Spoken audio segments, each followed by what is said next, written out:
আসসালামু আলাইকুম বন্ধুরা। ছোট থেকে একটি সন্তানকে লালিত পালিত করে বড় করে যদি সেই সন্তান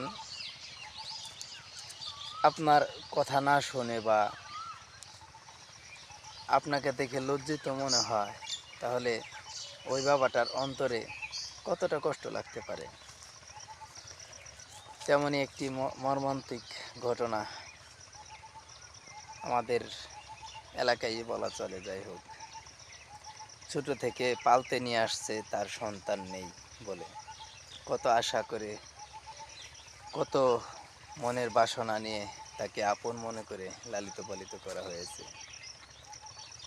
আজ সেই সন্তান বিয়ে করবে, অথচ যে পালক বাবার কাছে থেকে বিয়ে করার জন্য তাদের কাছ থেকে থাকা অবস্থায় যে বিয়ে করবে, সে ছেলে লজ্জিত।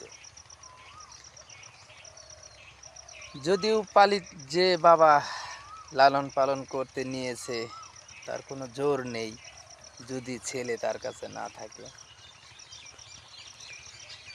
এ অবস্থায় ছেলেটি তার পালক বাবার কাছ থেকে আপন বাবার কাছে চলে এসেছে, যদিও কারো কিছু করার নাই। কিন্তু পালক বাবাটির হৃদয় এমনভাবে ভেঙে গেছে, মনে হয় যেন সে আসমান থেকে পড়ে গেছে, কিংবা আসমান তার মাথায় এসে ভর করেছে।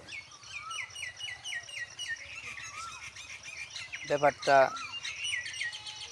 কতটা বেদনাদায়ক একমাত্র তারাই বুঝতে পারবে যাদের এরকম ঘটনা ঘটেছে, যে আপন মানুষ অনেক ভালোবাসে, অথচ সে ছুরির চেয়েও ধার তেজ জিনিস দিয়ে তার অন্তরকে ক্ষত করে দেয়।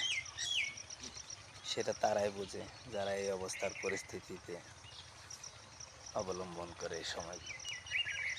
সকলে ভালো থাকবেন। আসসালামু আলাইকুম।